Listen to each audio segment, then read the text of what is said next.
All right, Brennan, today we're going to talk about dental SEO, also known as dentist SEO.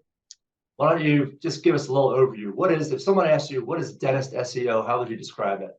That's the SEO guy in you. You got dental SEO and dentist SEO in the same sentence there, didn't you?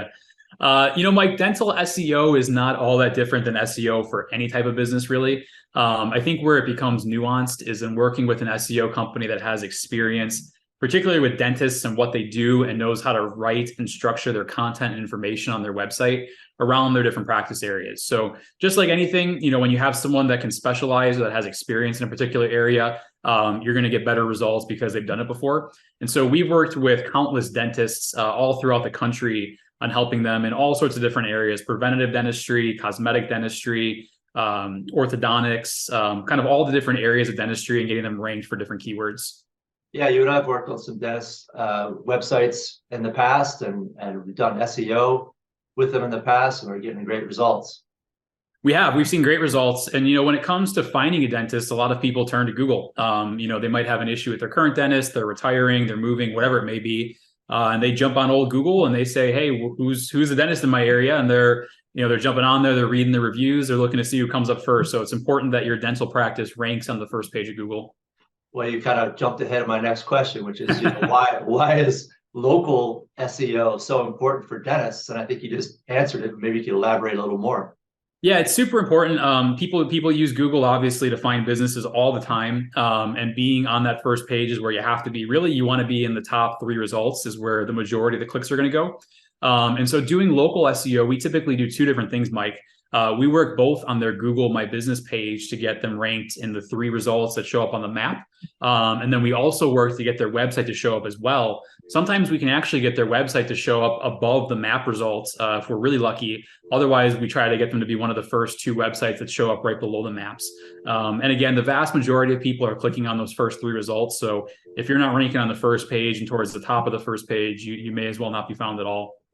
Right. And this would go just beyond someone trying to rank for the keyword dentist in whatever city that they operate in. It would cover other keywords as well, right? That's right, Mike. So what I found is that what you're describing, variation in keywords and then what we call long tail keywords or longer phrases are actually what drive a lot of conversions for all of our clients, dentists included. And the reason is kind of twofold. One is that voice search has taken hold and a lot of people ask questions or longer phrases to Google these days. And the second is that a lot of times people are looking for a very specific service or a very specific type of dentist, right? So, they might not just search for dentist or dentist near me. They might search specifically for, hey, I have a cracked crown, how do I replace it?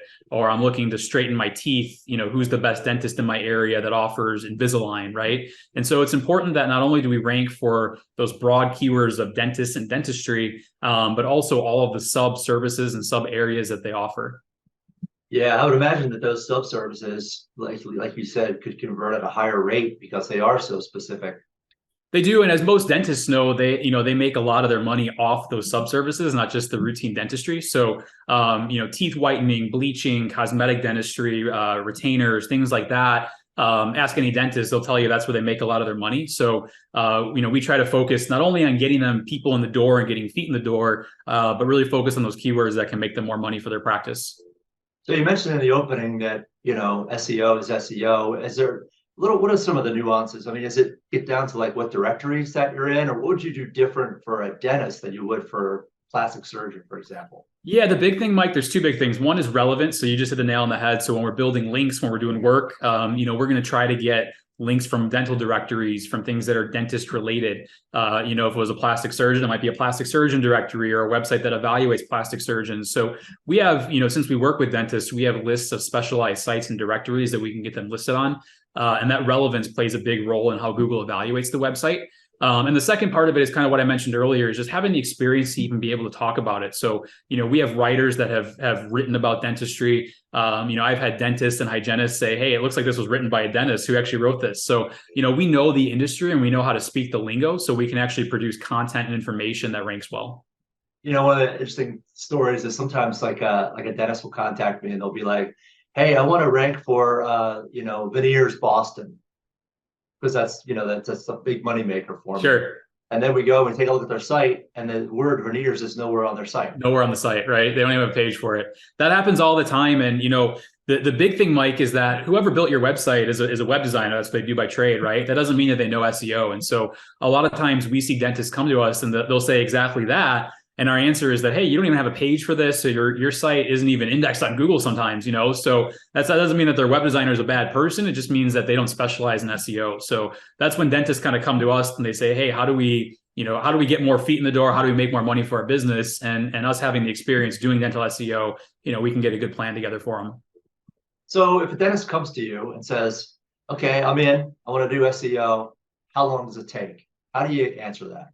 Yeah, that's a hard question to answer, Mike, because it depends on where we're starting and it also depends on their market. So I'll give you two examples there. So one is that if a dentist in the middle of Tennessee comes to us, that's very different than a dentist in the middle of Manhattan, right? So your geographical market and how competitive it is going to drive a lot of us answering that question about how long it's going to take.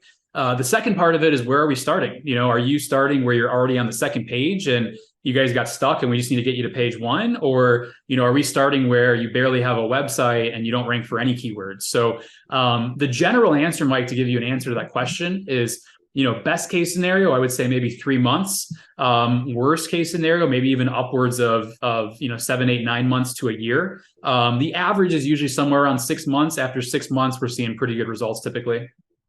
Perfect. Well, I hope that the dentists who are watching this find this informative and reach out if you would like to get a site audit or try to get, a more nailed down proposal for what it'll take to rank higher in Google. Thanks, Brendan. Thank you, Mike.